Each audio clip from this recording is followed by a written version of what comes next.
नमस्कार दोस्तों, the learner point में आप सभी का स्वागत है।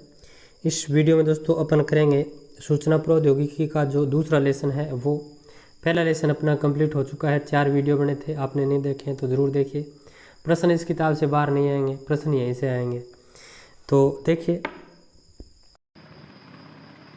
दोस्तों, आपने तृतीय श्रेणी शिक्षक भर्ती या अन्य किसी भी प्रतियोगी परीक्षा की तैयारी कर रहे हैं आप, तो 6 से लेकर 10 तक की जो राजस्थान अध्ययन की पुस्तकें हैं, आपने पीछे देखा है पटवारी का एग्ज़ाम है या ये इसका पीटीआई का है, और अभी इसका हुआ था फर्स्ट ग्रेड का, तो उसमें भी दोस्तों यहीं से प्रश्न उठ रहे हैं।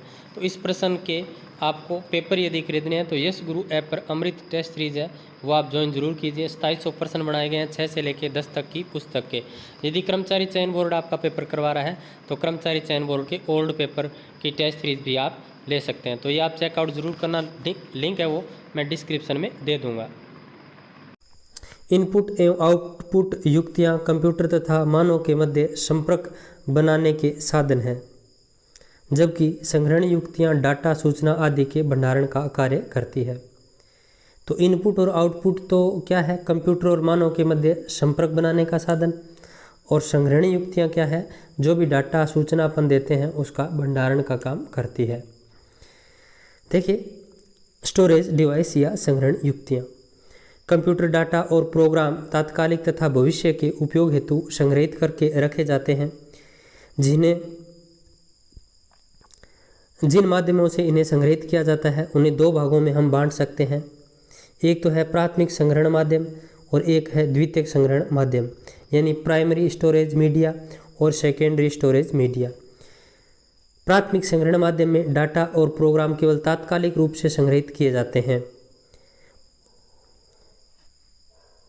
कंप्यूटर की मेमोरी प्राथमिक संग्रहण का उदाहरण है, जिसका अध्ययन हम पूर्व अध्याय में कर चुके हैं।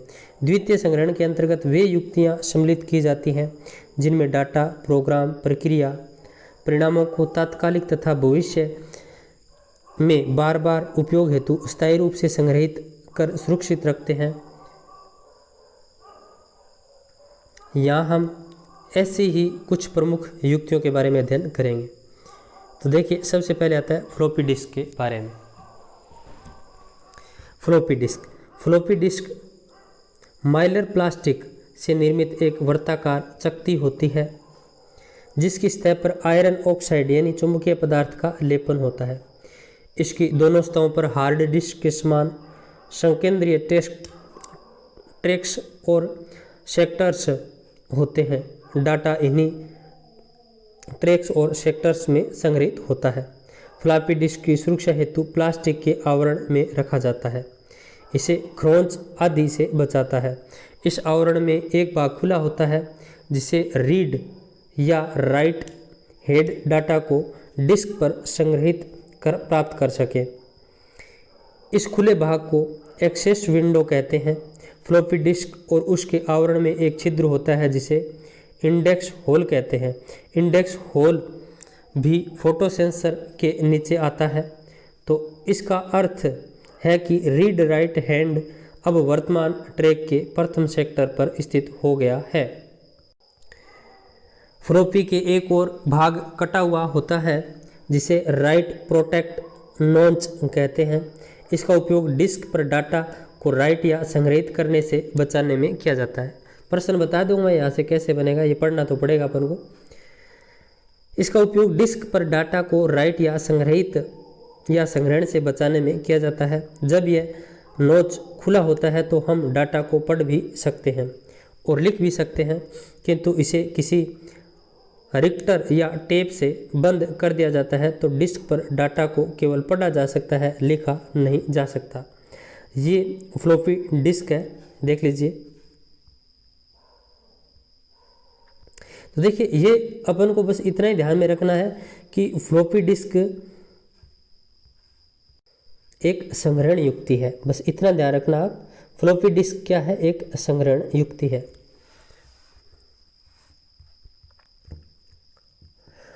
फ्लॉपी डिस्क संग्रहण क्षमता कम होती है। तो देखिए, फ्लॉपी डिस्क की संग्रहण क्षमता क्या होती है? कम होती है। इसमें केवल 1.44 MB डाटा संग्रहित किया जा सकता है। फ्लॉपी पानी, अधिक ताप एवं चुंबकीय क्षेत्र में रखने से खराब हो जाती है। जोर से पटकने, मैग्नेटिक पदार्थ के हाथ लगाने से इसका डाटा खराब हो जाता है। अतः इनके उपयोग में काफ़ी सावधानी बरतने की आवश्यकता होती है। तो ये फ्लॉपी डिस्क है। सीधा सा अर्थ ये है कि फ्लॉपी डिस्क एक संग्रहण युक्ति है जिसकी संग्रहण क्षमता कम होती है और इसमें डाटा 1.44 MB हम संग्रहित कर सकते हैं। ये इतनी बात आपको ध्यान में रखनी है। फिर देखिए हार्ड डिस्क। हार्ड डिस्क क्या है? हार्ड डिस्क छोटे कंप्यूटर जैसे माइक्रो कंप्यूटर एवं मिनी कंप्यूटर में डाटा संग्रहण के लिए काम में ली जाती है। यह सिस्टम यूनिट के अंदर लगी होती है। इसकी अत्यधिक संग्रहण क्षमता के कारण इसे मास स्टोरेज डिवाइस तथा सिस्टम यूनिट के अंदर लगी होने के कारण इसे ऑनलाइन स्टोरेज डिवाइस भी कहते हैं। वर्तमान में 160 GB, 500 GB और 1 TB संग्रहण क्षमता की हार्ड डिस्क भी अधिक प्रचलित है। तो देखिए हार्ड डिस्क, इसके बारे में कई चीज़ें आपको ध्यान में रखनी है। तो हार्ड डिस्क क्या है? एक संग्रहण युक्ति है। ठीक है। दूसरी बात क्या है कि हार्ड डिस्क के अंदर हम बहुत सारा डाटा स्टोरेज कर सकते हैं, यानी अत्यधिक इसमें संग्रहण कर सकते हैं। इसलिए इसे मास स्टोरेज डिवाइस तथा सिस्टम यूनिट के अंदर लगी होने के कारण इसे ऑनलाइन स्टोरेज डिवाइस भी कहते हैं। ठीक है। वर्तमान में 1 GB, 500 GB और 1 TB संग्रहण क्षमता की हार्ड डिस्क भी अधिक प्रचलित है। अभी मेरा फ़ोन है ना, ये उस मोड पे चला गया है, स्लीप मोड के ऊपर। इसको मैं थोड़ा ऑन कर लेता हूँ। चलिए कोई बात नहीं, आप आज ब्लैक एंड वाइट में पढ़ लीजिए। ऑन नहीं हो रहा है वो भी, क्योंकि रिकॉर्डिंग चल रही है इसलिए। फिर देखिए हार्ड डिस्क पर बहुत सी सूचनाएं स्थायी रूप से संग्रहित होती है। Operating system, compiler, assembler, database, application program आदि हार्ड डिस्क पर ही संग्रहित होते हैं। अतः हार्ड डिस्क सर्वाधिक प्रचलित, आवश्यक एवं स्थायी संग्रहण युक्ति है। हार्ड डिस्क में एल्यूमिनियम या अन्य धातु से निर्मित चकतियों या डिस्क प्लेटर का समूह होता है। प्रत्येक प्लेटर पर चुंबकीय आयरन ऑक्साइड का लेपन होता है। प्लेटर्स की दोनों सतहों पर संकेंद्रणीय टेक्स्ट और सेक्टर्स होते हैं। डाटा इन्हीं ट्रैक्स एवं सेक्टर्स में संग्रहण रखता है। सभी डिस्क प्लेटर एक स्पिंडल में पिरोई होती है। तो ये देख लीजिए दोस्तों, हार्ड डिस्क इस तरह की होती है।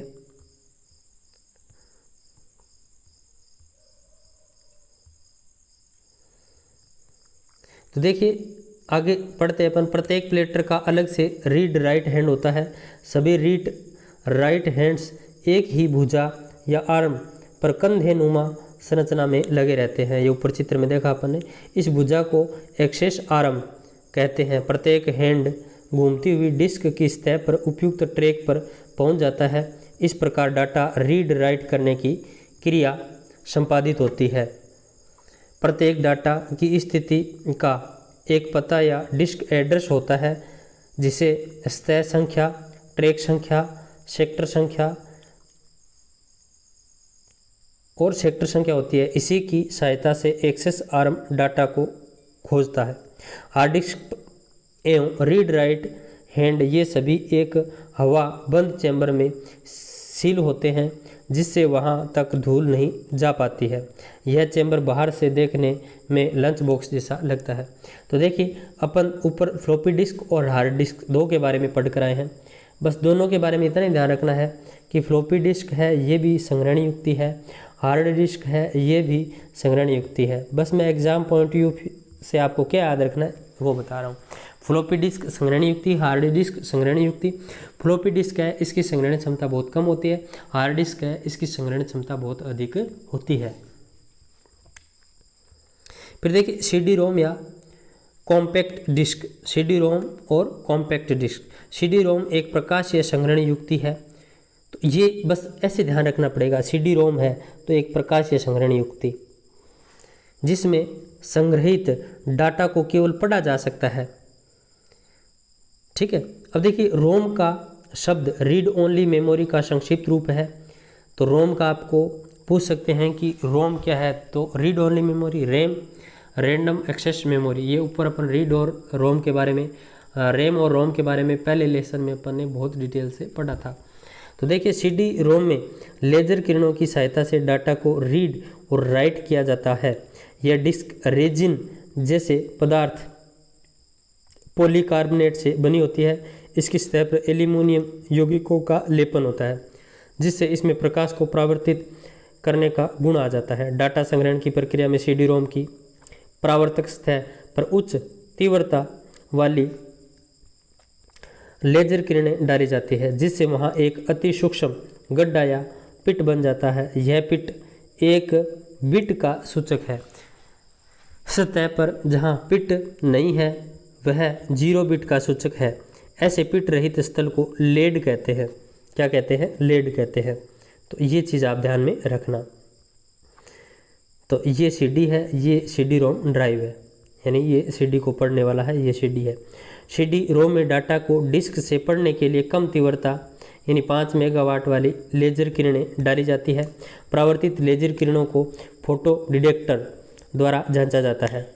लेड से परावर्तित किरणों की तीव्रता में कोई अंतर नहीं आता, किंतु पिट से परावर्तित किरणें अनेक दिशाओं में फैल जाती है जिससे पिट में उपस्थिति का पता लग जाता है। परावर्तित प्रकाश के इस अंदर को विद्युत संकेत 0 और 1 बिट में परावर्तित कर लिया जाता है जिससे डाटा की जानकारी हो जाती है। अब ये देखिए, मैं पढ़ रहा हूँ, याद अपने वैसे नहीं रहेगा, ना यहाँ से कोई प्रश्न बनेगा जो अब पढ़ रहा हूँ इसके बारे में। फिर देखिए, CD रोम में डाटा संग्रहण के लिए टेक्स्ट का उपयोग किया जाता है। तो ये इंपॉर्टेंट है। CD रोम में डाटा संग्रहण के लिए किसका उपयोग किया जाता है? तो टेक्स्ट का उपयोग किया जाता है। ये टेक्स्ट सेक्टर में बंटे रहते हैं, किंतु CD रोम टेक्स्ट फ्लॉपी डिस्क या हार्ड डिस्क की तरह बंद न होकर निरंतरता लिए होते हैं जिनकी लंबाई लगभग 5 किलोमीटर होती है। ये सर्पिलाकार रूप से व्यवस्थित होते हैं। CD रोम की संग्रहण क्षमता अधिक होती है। एक CD रोम में 650 MB तक डाटा संग्रहित किया जा सकता है। तो ये इंपॉर्टेंट है कि CD रोम में कितना डाटा संग्रहित किया जा सकता है, तो 650 MB तक। इसकी डाटा स्थानांतरण दर भी अधिक होती है। CD रोम का उपयोग मल्टीमीडिया, कंप्यूटर गेम आदि में किया जाता है। आजकल CD रोम का उपयोग विभिन्न शैक्षणिक जानकारियाँ, चित्र आदि के संग्रहण हेतु भी अधिक उपयोगी हो रहा है। फिर देखिए, digital video disc. Digital video disc की यदि अपन बात करें तो डिजिटल वीडियो डिस्क जिसे बोलते हैं DVD। अब DVD का फुल फॉर्म भी आपसे पूछ ले तो डिजिटल वीडियो डिस्क में डिजिटल वीडियो डिस्क देखने में बिल्कुल CD जैसी लगती है, लेकिन दोनों में भिन्नताएं हैं। DVD में CD की अपेक्षा 7.5 गुना अधिक डाटा संग्रहित किया जा सकता है। तो DVD और CD में ये फ़र्क है। DVD की संग्रहण क्षमता अधिक होती है, CD की संग्रहण क्षमता कम होती है। एक साधारण DVD की संग्रहण क्षमता 4.7 GB होती है। कुछ DVD 17 GB तक डाटा संग्रहित करने वाली होती है। DVD का व्यास 4.7 इंच होता है। तो ये सामान्य जानकारियाँ हैं जो अपन पढ़ रहे हैं संग्रहण युक्तियों के बारे में। फ्लॉपी डिस्क पढ़ ली अपने, हार्ड डिस्क पढ़ ली, डिजिटल वीडियो डिस्क पढ़ ली और CD पढ़ ली। अब देखिए, CD की तरह DVD पर भी डाटा टेक्स्ट के रूप में संग्रहित किया जाता है जो कई सेक्टरों में बंटे होते हैं, किंतु DVD में CD की तुलना में बिट्स का आकार बहुत अधिक सूक्ष्म तथा टेक्स्ट के मध्य दूरी बहुत कम होती है। फलस्वरूप DVD की क्षमता CD की तुलना में बहुत अधिक बढ़ जाती है। DVD की एक और विशेषता यह है कि यह रीड प्लेयर के फोक्स को बदलकर एक से अधिक तथ्यों को रीड कर सकता है। DVD में डाटा को 2 परतों में लिखा जाता है। इससे इसकी संग्रहण क्षमता में और अधिक वृद्धि हो जाती है। 2 परतों में लिखा जाता है। इसकी उम्र भी CD की भांति कम से कम 10 वर्ष है। DVD रीड एवं राइट करने के लिए DVD ड्राइव की आवश्यकता होती है। अब ये CD ड्राइव में नहीं चलेगा, DVD के लिए DVD ड्राइव अलग से लाना पड़ेगा। DVD ड्राइव CD को भी रीड एवं राइट कर सकता है। तो DVD ड्राइव है ना, ये CD को भी रीड कर सकता है, लेकिन ऊपर अपन पढ़ के है ना CD ड्राइव, वो इन दोनों को ड्राइव नहीं कर सकता। ठीक है, ये दोनों को ड्राइव कर सकता है। नमी, तापमान जैसी पर्यावरणीय कारक CD की तरह DVD को भी प्रभावित नहीं करते, किंतु इसे खरोंच से बचाना आवश्यक है। तो देखिए, नमी, तापमान, वो चीज़ें सीडी को प्रभावित करती थी, इसे प्रभावित नहीं करती है, किंतु इसे नमी से बचाना पड़ता है, इसे खरोंच से बचाना पड़ता है। खरोंच से डीवीडी पूर्णतः बेकार हो सकती है। धूल भी डीवीडी को रीड करने में बाधा उत्पन्न कर सकती है, अतः इसे हमेशा कवर रखा जाता है। फिर है फ्लैश ड्राइव या पेन ड्राइव। तो ये पेन ड्राइव भी क्या है, एक संग्रहण युक्ति है। यह डाटा स्थानांतरण एवं संग्रहण के लिए एक आश्चर्यचकित करने वाली या विशेषताओं से युक्त युक्ति है। डाटा स्थानांतरण में संग्रहण के लिए अब तक प्रचलित युक्तियों जैसे फ्लॉपी, जिप, डिस्क, सीडी आदि प्रत्येक के साथ अपनी समस्याएं हैं। विशेषकर भिन्न भिन्न प्रीदीय उपकरणों युक्त कंप्यूटरों में इनका उपयोग नहीं किया जा सकता, जबकि इंटेलिजेंट शिफ्ट का उपयोग किसी भी कंप्यूटर के साथ किया जा सकता है।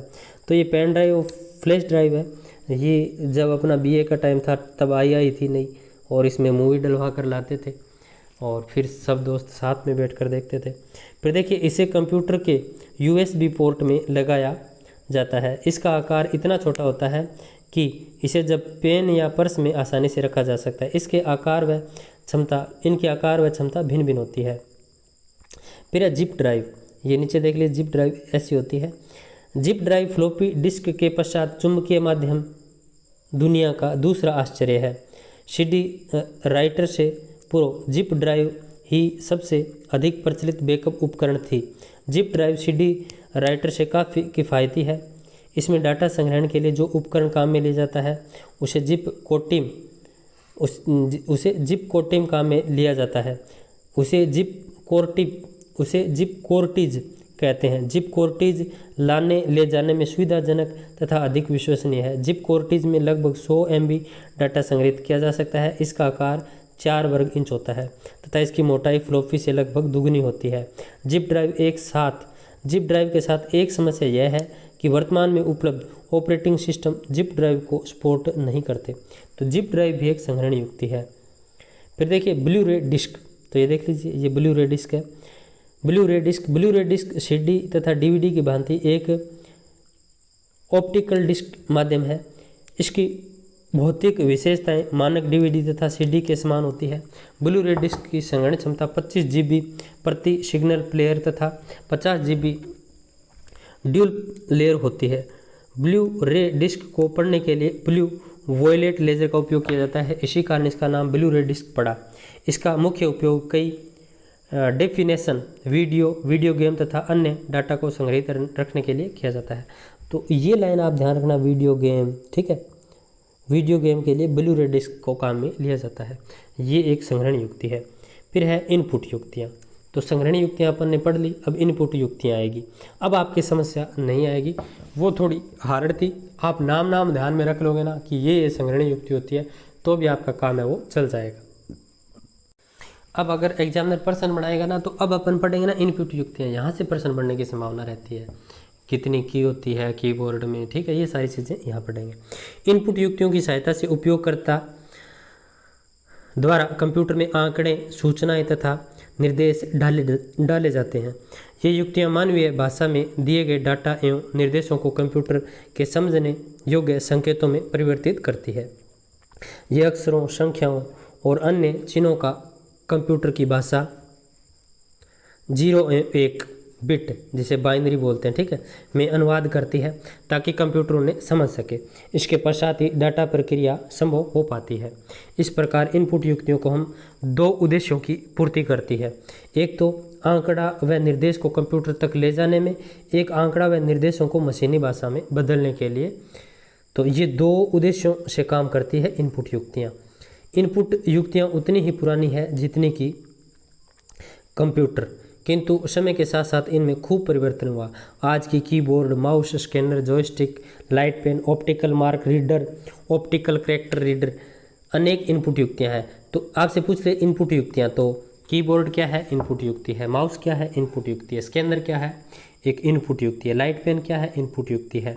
माइक क्या है, इनपुट युक्ति है। जैसे मैं बोल रहा हूँ तो मैंने कॉलर के माइक लगा रखा है तो ये आवाज़ को रिकॉर्ड कर रहा है, तो ये क्या है, इनपुट युक्ति है, ठीक है। ऑप्टिकल मार्क रीडर, ये क्या है, इनपुट युक्ति है। ऑप्टिकल कैरेक्टर रीडर, ये क्या इनपुट युक्ति है, ठीक है।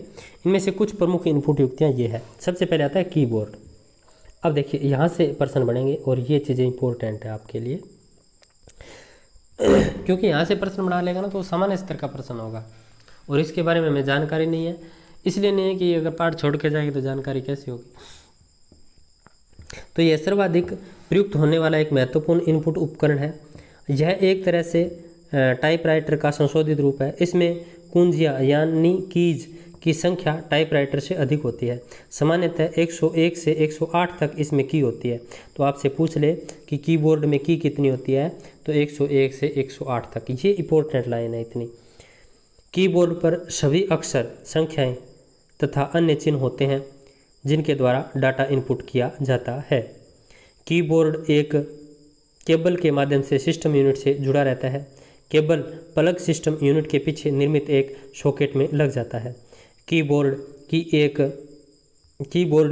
की एनकोडर कीबोर्ड में एक की एनकोडर होता है जो इसकी किसी कुंजी को दबाने पर डाटा को 8 बिट 1 और 0 के कोड में बदलने का कार्य करता है।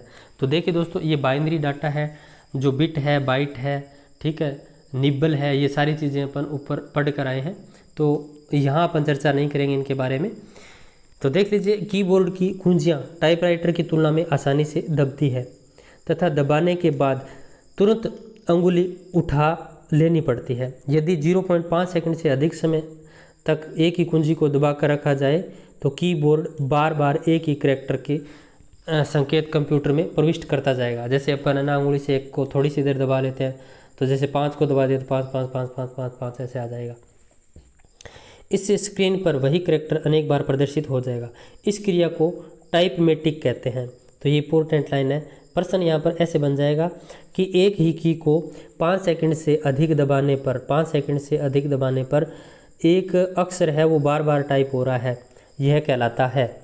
तो क्या कहलाता है? वो टाइपमेटिक कहलाता है। ठीक है। इस क्रिया की दर 10 बार प्रति सेकंड होती है। यानी आपने 5 सेकंड दबा कर रखा है ना, तो वो पता नहीं कितनी बार वो वर्ड है वो दब जाएगा। कीबोर्ड पर विभिन्न कुंजियों को मुख्यतः निम्न प्रकार से वर्गीकृत किया जा सकता है। सबसे पहले है वर्णमाला कुंजियाँ यानी अल्फ़ाबेट कीज। टाइपराइटर की तरह ही कंप्यूटर के कीबोर्ड में अंग्रेजी वर्णमाला के 26 अक्षरों के लिए अलग अलग कुंजियाँ होती है। अब देखिए, सबसे अच्छा सवाल कि जो कीबोर्ड की अंग्रेजी वर्णमाला की कुंजी पटल है, देख लीजिए क्या है, वर्णमाला कुंजी पटल है, उनमें सबसे पहला अक्षर क्या होता है? तो सबसे पहला अक्षर होता है क्यू। ध्यान रखना क्या होता है? क्यू। और ये अंतिम क्या होता है? एम। ठीक है। अब बहुत सारे लोग क्या करके आएंगे, जैसे ए कराए इधर जेड कराए, क्योंकि पता नहीं है तो ऐसे ही करेंगे। तो क्या होता है? क्यू, फिर लास्ट में क्या होता है? एम। तो देखिए, 26 अक्षरों के लिए अलग अलग कुंजियाँ होती है। ये कुंजियों कीबोर्ड का मुख्य भाग बनाती है। इनका क्रम, ये कुंजियाँ कीबोर्ड का मुख्य भाग बनाती है। इनका क्रम निश्चित होता है। किसी भी अक्षर वाली कुंजी को दबाने से हम मॉनिटर की स्क्रीन पर उस अक्षर को देख सकते हैं। आज अंग्रेजी के अलावा अन्य भाषाओं के वर्णमाला के कीबोर्ड उपलब्ध हैं। तो अब देखिए, यहाँ एक चीज़ लिखिए, इनका एक निश्चित क्रम होता है। यानी क्यू के बाद डब्ल्यू आएगा, फिर ई आएगा, फिर आर आएगा। अब देखिए, कर्मचारी चयन बोर्ड अगर मतलब दिमाग अपना खाना चाहे ना, तो प्रश्न ऐसे बना सकता है, निम्न में से किस कुंजी का क्रम सही नहीं है। अब देखिए, क्यू डब्ल्यू ई आर, इसका क्रम सही दे दिया। फिर वो ऐसे बना देगा बी वी एन एम या एफ जी एच जे, जो भी बना दिया मान के चलो। तो कम से कम एटलीस्ट है ना, आपको ये 4 तो है ना ध्यान में होनी चाहिए क्रम, क्यू डब्ल्यू ई आर। ठीक है, क्यू डब्ल्यू ई आर, ये ध्यान में रखना। ये सामान्य स्तर का प्रश्न होगा, हार्ड भी नहीं है, और बनाने को कितना यहाँ इसको घुमा सकता है। और पहला क्या है? क्यू है, लास्ट में एम है। फिर है अंक कुंजियाँ। तो अंक कुंजियाँ देखिए, ये कुंजियों के कीबोर्ड के ऊपरी भाग में 0 से 9 अंक तक होती है। तो ये भी पूछ सकते हैं कि अंक कुंजियाँ कितनी होती है। तो अंक कुंजियाँ होती है 1 से लेकर के 9 तक। तो अंक कुंजियाँ कितनी होती है? 0 से लेकर 9 तक, सॉरी, अंक कुंजियाँ कितनी होती है? 0 से लेकर 9 तक। और कार्य कुंजियाँ कितनी होती है? तो 12 होती है। कार्य कुंजियाँ कितनी होती है? 12 होती है। नीचे लिख रखा है ना, कार्य कुंजियाँ कितनी होती है? 12। ये बहुत सिंपल प्रश्न है, और ये अपन नहीं पढ़ेंगे तो गलत हो जाएंगे। तो अंक कुंजियाँ 0 से 9 तक। कार्य कुंजियाँ देखिए, फंक्शन फंक्शन की यदि बात करें तो कीबोर्ड के सबसे ऊपरी भाग में F1 से लेकर F12 तक कुल 12 होती हैं। ये कुंजियाँ विशेष कार्य और फंक्शन करती है। जैसे अपन F5 दबाते हैं तो कंप्यूटर क्या होता है, रिफ्रेश होता है। जैसे कमांडो का आवंटन, सॉफ्टवेयर प्रोग्राम में स्क्रीन पर मेन्यू दर्शाना, भिन्न भिन्न सॉफ्टवेयर में फंक्शन कुंजियाँ कार्य करती है। देखिए F1, F2, F3, F4, F5, F6, F7, F8, F9, F10, F11, F12। कुछ के बारे में अपन जान लेते हैं। जैसे F1 है, इसको अपन दबाते हैं तो ये हेल्प के लिए दबाई जाती है। F2 है वो रीनेम के लिए दबाई जाती है, ठीक है। F3 है वो सर्च के लिए दबाई जाती है। F5 है वो रिफ्रेश के लिए दबाई जाती है, ठीक है। और F12 है ये सेव एज के लिए दबाई जाती है। फिर देखिए दिशा कुंजियों की बात करें तो एरो कीज बोलते हैं इनको, या कर्सर कंट्रोल कीज बोलते हैं। ये कीबोर्ड के नीचे दाएं और बाएं भाग में होती है। ऐसे तीर से नहीं देखे क्या आपने, ठीक है। इन पर तीर के निशान बने होते हैं। कर्सर को ऊपर नीचे दाएं बाएं ले जाने के लिए इनका उपयोग किया जाता है, ठीक है। इधर लेकर जाना है, इधर लेकर जाना है, ऊपर नीचे, ठीक है। कर्सर एक विशेष अक्षर अथवा विशेष चिन्ह होता है जो स्क्रीन पर उपयोगकर्ता की स्थिति बताता है, जिससे उपयोगकर्ता को यह ज्ञात होता है कि जो टाइप करेगा वह स्क्रीन पर कहाँ लिखा जाएगा। फिर देखिए विशेष अक्षर कुंजियाँ। ये कुंजियाँ विशेष अक्षरों या चिन्हों को लिखने के काम आती है। तो ये देख लीजिए दोस्तों, कुंजियाँ आपको समझ में आ रही होगी। बाकी नाम तो मैं इनका जानता नहीं हूँ, सिर्फ इस एक का जानता हूँ, इसे @ बोलते हैं, ठीक है। तो ये आप देख लीजिए। बाकी ये माइनस हो गया, जैसे ये प्लस है, ठीक है। तो ये कुछ विशेष अक्षर कुंजियाँ हैं। ये हैशटैग हो गया, ये शायद डॉलर का सा सिंबल है।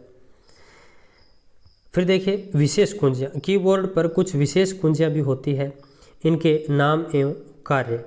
तो देखिए एक है रिटर्न या एंटर की। तो ये देख लीजिए इस प्रकार की होती है, रिटर्न या एंटर की। यह कीबोर्ड पर सर्वाधिक प्रयुक्त होने वाली कुंजी है। Very very very important line है ये वेरी वेरी इंपॉर्टेंट लाइन है। देख लीजिए, स्क्रीनशॉट ले लीजिए चाहे इसका। यह है कि यह किसी कीबोर्ड में सर्वाधिक प्रयुक्त की जाने वाली कुंजी कौन सी है, तो रिटर्न या एंटर की है। रिटर्न या एंटर की। कोई शब्द, वाक्य या निर्देश लिखने के पश्चात जब इस कुंजी को दबाया जाता है तो कंप्यूटर की मेमोरी में चला जाता है। फिर है एंड कुंजी। यह कर्सर को स्क्रीन के अंत में लाती है। तो एंड की क्या है, कर्सर को स्क्रीन के अंत में लाती है। होम की, इसका उपयोग कर्सर को स्क्रीन पर बनाए गए किसी डॉक्यूमेंट के प्रारंभ में ले जाने के लिए। जैसे मैं यहाँ कुछ लिख रहा हूँ, तो मुझे होम पर लेके जाना है तो इसको दबा दूंगा, मुझे एंड पे लेके जाना है तो इसको दबा दूंगा। फिर देखिए बैक स्पेस कुंजी। इस कुंजी के उपयोग से कर्सर के बाईं ओर वाला अक्षर मिट जाता है। तो देख लीजिए, थोड़ा ध्यान रखना, बाईं ओर वाला अक्षर मिटाना है अपन को तो बैक स्पेस की हम दबाएंगे। कौन सी की, बैक स्पेस की दबाएंगे। और उसको पूरा डिलीट करना है तो डिलीट वाली दबा देंगे, तो ठीक है। तो बैक स्पेस से बाईं ओर वाला अक्षर मिटाया जाता है। फिर देखिए स्पेस बार। यह कीबोर्ड की सबसे लंबी कुंजी है। इसका उपयोग 2 अक्षरों, अंकों या चिन्हों के मध्य स्थान छोड़ने के लिए किया जाता है। तो ये स्पेस बार है। जैसे मैं कुछ लिख रहा हूँ, मुझे स्पेस छोड़ना है तो मैं स्पेस बार दबा दूँगा, यहाँ आ जाएगा ऐसे, ठीक है। डिलीट कुंजी। यह कुंजी कर्सर के दाईं ओर वाले अक्षर को हटाने के लिए काम में ली जाती है। देखिए बहुत अच्छी बात है, दोनों में थोड़ा सा फर्क है। देखिए बैक स्पेस की है ना, ये बाईं ओर वाले को मिटाने के लिए, बाईं ओर वाला अक्षर आपको मिटाना है तो बैक स्पेस की को काम में लेंगे, और यदि आपको दाईं ओर वाले अक्षर को हटाना है तो डिलीट को काम में लेंगे। वेरी वेरी इंपॉर्टेंट है ये। अब देखिए याद कैसे रखेंगे, तो ऐसे याद रखेंगे, बैक में बै आ रहा है, बै से बाईं, बस बैक में बै आ रहा है और बाईं में बै आ रहा है, अपने आप से हो जाएगा। डिलीट में दाईं ओर वाला मिटाना है। फिर देखिए डिलीट बता चुका ये। फिर है इंसर्ट कुंजी। यह कुंजी 2 अक्षरों के मध्य अन्य कोई अक्षर डालने के काम में ली जाती है। इसे इंसर्ट की बोलते हैं, ठीक है। तो 2 अक्षरों के मध्य कोई अन्य अक्षर डालते हैं तो इंसर्ट की को काम में लेते हैं। टैब कुंजी, यह कर्सर को एक लाइन में अथवा अगली लाइन में पूर्व निर्धारित स्थान पर ले जाने के लिए टैब को काम में लिया जाता है, टैब कुंजी को। ठीक है, ये इस तरीका का टैब होता है। एस्केप और ESC की, ठीक है, इसका फुल फॉर्म होता है एस्केप की। यह बोर्ड के दाईं ओर ऊपरी कोने में होती है। इसका उपयोग आदेश या एंट्री को रद्द करने अथवा पूर्ववर्ती कमांड एंट्री पर जाने के लिए किया जाता है। यानी पिछले कमांड पर जाना है अपन को तो एस्केप दबाते हैं, ठीक है। एंट्री को रद्द करना है तो एस्केप दबाते हैं अपन, ठीक है। आदेश या एंट्री को रद्द करना है तो एस्केप की दबाते हैं। फिर है पॉज की। पॉज की क्या है तो देखिए, वीडियो देख रहे हो आप तो जो भी प्रोसेसिंग चल रही है उसको रोकने के लिए, ठीक है, तो ऐसे पॉज। कंप्यूटर पर चल रही किसी प्रक्रिया को अस्थायी रूप से रोकने का कार्य करती है पॉज की। फिर है कैप्स लॉक। कैप्स लॉक क्या है, इस कुंजी को दबाने पर सभी अक्षर कैपिटल टाइप हो जाते हैं। इस साइड होती है कैप्स लॉक, ठीक है, इसको आप दबा देते हो ना तो कैपिटल हो जाएंगे ये जो अक्षर है वो। सामान्य अक्षर टाइप करने के लिए इसे एक बार पुनः दबाना होता है। यह कुंजी सक्रिय होती है तो कीबोर्ड पर ऊपर दाईं ओर कैप्स लॉक इंडिकेटर दिखाई देता है, ठीक है। फिर है शिफ्ट कुंजी। शिफ्ट कुंजी क्या है, कीबोर्ड की अधिकांश कुंजियों पर ऊपर और नीचे दोनों तरफ अंक अक्षर चिन्ह मुद्रित होते हैं। सामान्य रूप से किसी बटन को दबाने से नीचे वाला अक्षर ही टाइप होता है। ऊपर वाले अक्षर को टाइप करने के लिए उस कुंजी को शिफ्ट की के साथ दबाना पड़ता है, तब वो टाइप होता है, ठीक है, शिफ्ट की।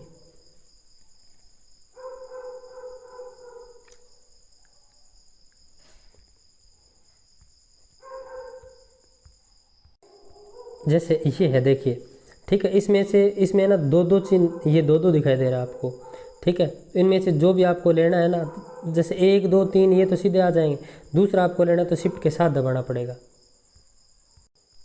फिर देखिए प्रिंट स्क्रीन कुंजी। प्रिंट स्क्रीन की, मॉनिटर की स्क्रीन पर जो कुछ भी सामग्री प्रदर्शित हो रही है उसे प्रिंट करने के लिए इस कुंजी को काम में लेते हैं, ठीक है, ये प्रिंट स्क्रीन की है। फिर है स्क्रॉल लॉक की।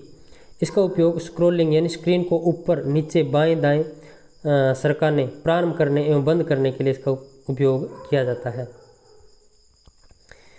फिर है पेज अप तथा पेज डाउन कुंजियाँ। तो जिस पेज पर कार्य किया जा रहा है उससे पहले पेज पर जाने के लिए पेज अप की और अगले पेज पर जाने के लिए पेज डाउन की को काम में लेते हैं। फिर है न्यूमेरिक कीपैड। न्यूमेरिक कीपैड की यदि बात करें तो यह कीबोर्ड के दाएं भाग में 17 कुंजियों का समूह होता है। तो न्यूमेरिक कीपैड में कितनी कुंजियाँ होती है तो 17 होती है, याद रखना, जिसमें 0 से 9 तक के अंकों की कुंजियाँ होती हैं, जिनमें से 4 कुंजियों पर दिखाए गए प्रदर्शन करने वाले तीर अंकित होते हैं। इस भाग की अन्य कुंजियाँ नम लॉक और फिर ये देख लीजिए दोस्तों होम, फिर page up, page down, and, insert, delete, enter ये होते हैं। जब डाटा केवल अंकों में ही हो तो तीव्र गति से डाटा एंट्री के लिए न्यूमेरिक कीपैड का उपयोग किया जाता है। वर्तमान में इंटरनेट व मल्टीमीडिया के उपयोग हेतु इंटरनेट की बोर्ड व मल्टीमीडिया कीबोर्ड भी लोकप्रिय हो रहा है। इनके उपयोग से कई कार्य सीधे उनसे संबंधित कीबार को दबाने से संपादित हो सकते हैं। आजकल कार्डलेस कीबोर्ड भी प्रचलन में आ गए हैं। फिर ये वायरलेस कीबोर्ड देख लीजिए, इस तरीके का है।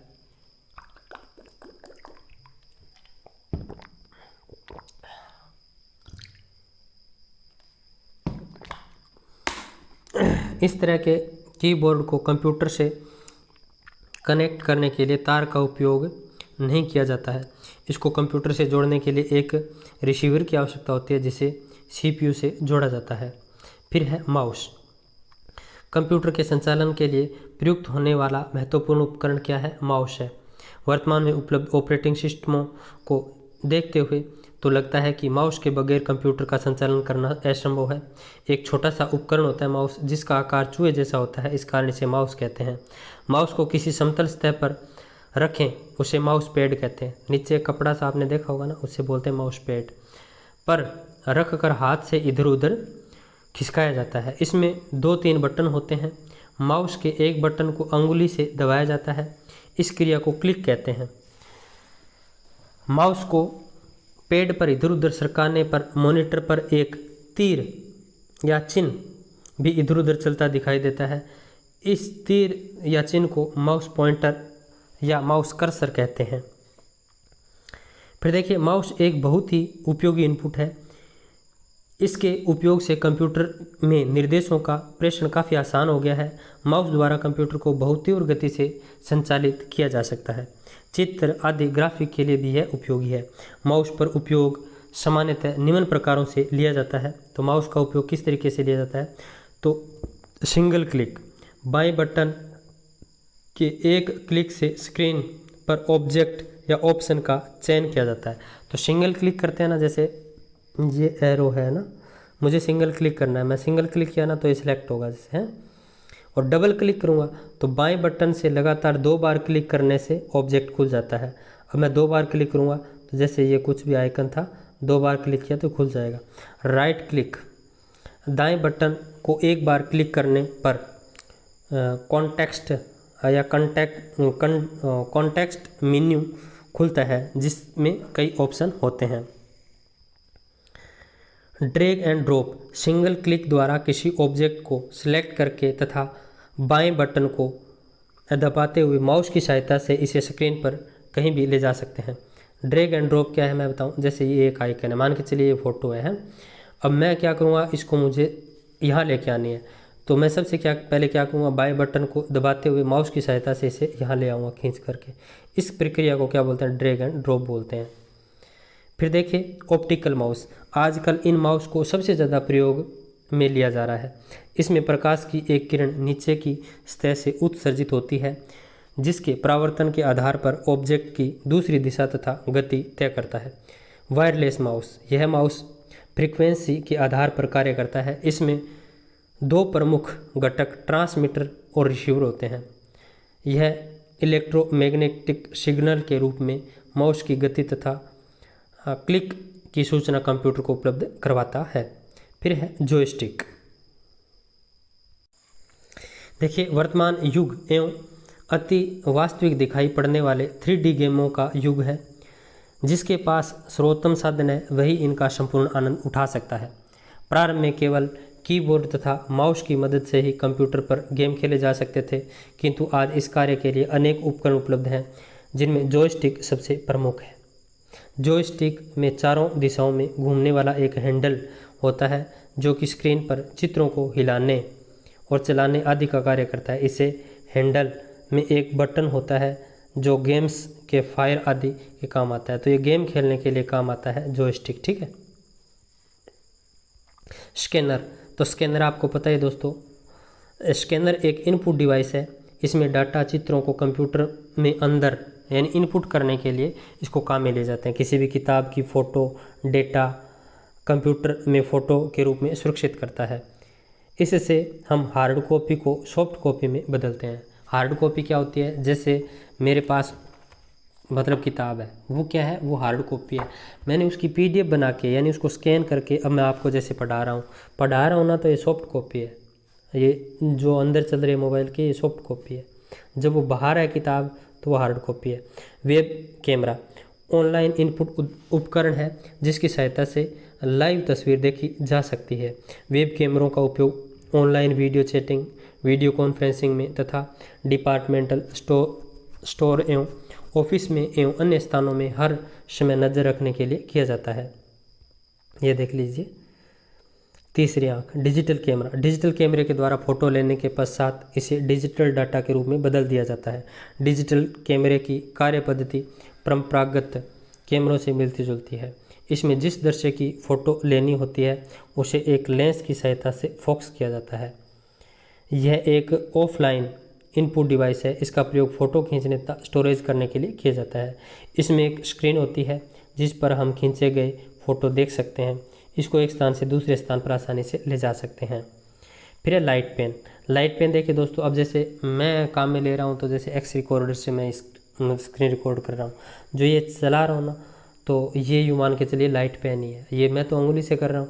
बाकी जैसे पेन हो तो पेन से भी इस तरीके से लिख सकते हैं। तो ये इधर दिख रहा है ना, ये लाइट पेन, ये लाइट पेन। आपने डिजिटल बोर्ड के ऊपर आपने देखा होगा वो लिखते हैं, तो वो पेन ही है, ठीक है। तो देखिए यह पेन की आकृति का एक प्रकाश संवेदी उपकरण है जो एक तार की सहायता से कंप्यूटर से जुड़ा होता है। ये स्क्रीन पर सीधे लिखने का कार्य करता है, अतः इसका उपयोग ग्राफिक आदि बनाने, चित्र बनाने में इसका कर सकते हैं। फिर है डिजिटाइलर। डिजिटाइलर डिजिटिंग टैबलेट एक ड्राइंग की सतह है। तो ये देखिए दोस्तों, ये क्या है, जैसे अभी आपने अपने पास तो सिस्टम छोटा है, जैसे मोबाइल है, मोबाइल के अंदर इसको कनेक्ट कर लिया, इसके ऊपर पेंसिल से कुछ भी लिखूँगा ना तो वो उसके ऊपर आएगा, स्क्रीन के ऊपर। ये डिजिटाइलर है। तो देखिए या कुछ भी चित्र वगैरह बनाना है तो इस पे जैसे मैं करूँगा ना इस पेन से, तो वो पूरा का पूरा स्क्रीन पे बनेगा। डिजिटिंग टैबलेट एक ड्राइंग सतह होती है, इसके साथ एक पेन या माउस होता है। कई टीचरों को आपने देखा होगा, यहाँ उनकी फ़ोटो आती है, वो नीचे कुछ लिख रहे होता है, इधर स्क्रीन के ऊपर आता है, वो डिजिटाइजर के उपयोग से ही काम करते हैं। ये 10-15 हज़ार रुपये का आता है, जिस पर पेन चलाते ही संकेत कंप्यूटर में चले जाते हैं। इसके ऊपर एक स्कैनिंग हैंड लगा रहता है। इसका प्रयोग अक्सर को इच्छित ग्राफिक स्थिति में पाने के लिए किया जाता है। इसकी सहायता से ग्राफ का निर्माण या ग्राफ टेबल आदि भी अपन बना सकते हैं। तो ये डिजिटाइजर है। माइक्रोफोन, तो माइक्रोफोन क्या है दोस्तों, अब जैसे मैं बोल रहा हूँ तो मेरे पास माइक है बोया का जिससे मैं बोल रहा हूँ, तो वो क्या है, माइक्रोफोन। माइक्रोफोन एक इनपुट उपकरण है जो ध्वनि को डिजिटल रूप में परिवर्तित कर कंप्यूटर को प्रेषित करता है। अब जैसे मैंने ये लगा रखा है तो आपके पास आवाज़ है ना बिल्कुल अच्छी आ रही है, सांस की भी मेरी आवाज़ नहीं आ रही होगी। तो इसका उपयोग मुख्यतः कॉल सेंटरों एवं ऑफिसों में किया जाता है। तो आप सोचते हैं कि उनकी आवाज़ इतनी अच्छी क्यों आती है, तो माइक लगा रहता है, माइक से सांस वगैरह की आवाज़ है वो नहीं आती है। तो ये माइक्रोफोन है। आउटपुट युक्तियाँ अपन नेक्स्ट वीडियो में पढ़ेंगे। अगले वीडियो में ये दूसरा चैप्टर है, ये ख़त्म कर देंगे। फिर तीसरा, चौथा, पाँचवा 3 और रहेंगे लेसन। तो ये आपका ICT है वो इस महीने में कंप्लीट हो जाएगा। फिर मिलते हैं नेक्स्ट वीडियो में, तब तक जय हिंद, जय भारत।